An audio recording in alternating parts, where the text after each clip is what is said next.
पिछले वीडियो में हमने रिडम्पशन ऑफ प्रेफरेंस शेयर्स के जो नए अंश इशू करने के पश्चात किस तरह से उसका शोधन किया जाता है और यदि अंशों की संख्या फ्रैक्शंस में आती है तो उसको किस तरह से कन्वर्ट करके जो हायर लेवल तक मल्टीपल्स में उसको 10, 20 और 50 के मल्टीपल्स में कर दिया जाता है।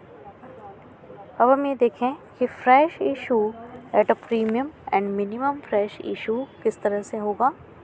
The calculation of minimum number of shares when fresh issue is at a premium should be handled very carefully. Minimum fresh issue cannot be calculated unless one knows the profits available for replacement of preference shares, and profit available for replacement cannot be determined unless one knows the portion of profit available for redemption which is required for paying premium on redemption. To tackle this, assume that profits available for redemption is not required for paying premium on redemption of preference shares. In other words, it means that securities premium, including premium on fresh issue, is comparatively more than premium on redemption. If the above assumptions holds good, minimum number of shares can be calculated in a simple manner without use of equation, but if above condition does not hold good, then an equation is used to determine the minimum number of shares. कि जब company के पास शोधन पर देय premium है तो उसको अपलिखित करने के लिए पर्याप्त पूंजीगत लाभ या आयगत लाभ या दोनों नहीं है तो कंपनी अधिमान अंशों का शोधन प्रीमियम पर नहीं कर सकती है। यदि कंपनी के पास शोधन पर देय प्रीमियम को अपलिखित करने के लिए पूंजीगत व आयगत दोनों लाभ उपलब्ध हैं तो पहले पूंजीगत लाभों का उपयोग करेंगे। शोधन पर देय प्रीमियम को अपलिखित करने के काम में लिया जाएगा, क्योंकि पूंजीगत लाभों के सीमित उपयोग पूंजी हानियों को अपलिखित करने व बोनस अंश निर्गमित करना है, जबकि आयगत लाभ मुक्त रूप से किसी भी कार्य में उपयोग में आ सकते हैं। यदि शोधन पर देय प्रीमियम को अपलिखित करने के लिए पर्याप्त लाभ नहीं है तो कंपनी अधिमान अंशों का प्रीमियम पर शोधन नहीं कर सकती है। यदि कोई कंपनी पूर्व में निर्गमित अंशों का शोधन करने अथवा लाभांश का भुगतान करने की स्थिति में नहीं है तो ऐसे अधिमान अंशों के मूल्यों के 75% धारकों की स्वीकृति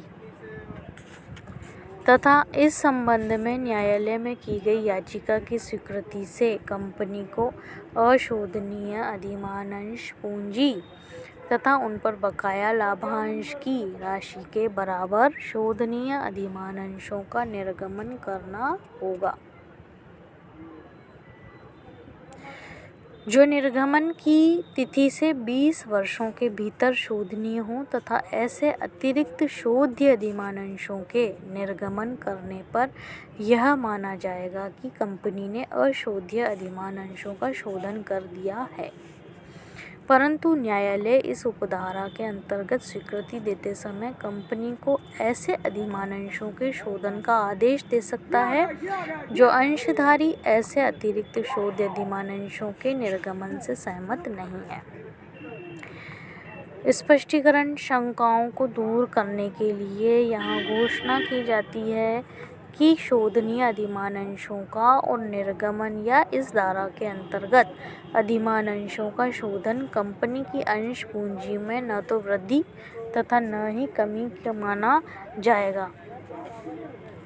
इस धारा के अंतर्गत बनाए गए बोनस अंशों पूंजी शोधन संचय खाते का उपयोग कंपनी अपने अनिर्गमित अंशों को अपने सदस्यों को पूर्ण प्रदत्त बोनस अंशों का निर्गमन करने के लिए कर सकती है।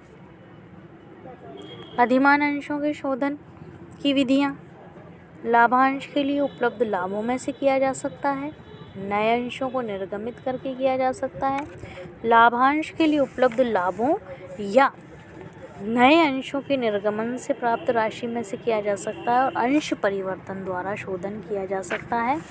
अधिमान अंशों को 4 प्रकार से शोधन किया जा सकता है, या तो लाभांश में से यदि लाभ उपलब्ध है तो, यदि नए अंशों को निर्गमन करके, दोनों ही स्थितियों को कि कुछ तो लाभों में से ले लिया जाए हिस्सा और कुछ नए अंशों को निर्गमित करके किया जा सकता है, और एक अंशों को परिवर्तित करके भी अधिमान अंशों का शोधन किया जा सकता है। तो minimum fresh issue to provide funds for redemption. Ensuring compliance with Section 55, the fresh issue of shares is made to provide funds for making payment of preference shareholders, to calculate minimum number of fresh shares to be issued. To provide funds, amount payable to preference shareholders is compared with funds available for redemption, and the balance of funds to be raised by a fresh issue of shares are calculated. The amount to be raised is divided by the issue price of a share, amount payable by shareholder including premium if any on fresh issue, to compute the minimum number of shares to be issued. इसका एक उदाहरण देखें कि The balance sheet of X Limited as on 31st March 2013 is as follows. Shareholders fund है, share capital, reserve and surplus है, current liabilities दी गई है, असेट्स है, tangible assets and non current investments, और करंट असेट्स में cash and cash equivalent है bank में। The share capital of the company consists ₹50 each equity shares of 2,25,000 and 100 each preference shares of 65,000 issued on 1st April. Reserve and surplus comprises profit and loss account only. In order to facilitate the redemption of preference shares at a premium of 10%, the company decided to sell all the investments for 50,000, to finance part of redemption from company funds subject to leaving a bank balance 12,000, to issue minimum equity shares of ₹50 each at a premium of ₹10 per share to raise the balance of funds required. You are required to pass the necessary journal entries to record the above transactions and prepare the balance sheet as on completion of the above transactions. सबसे पहले journal entry होगी bank account debit to share application account, application money received हुई है, उसकी अब हम सबसे पहले जर्नल एंट्री कर देंगे।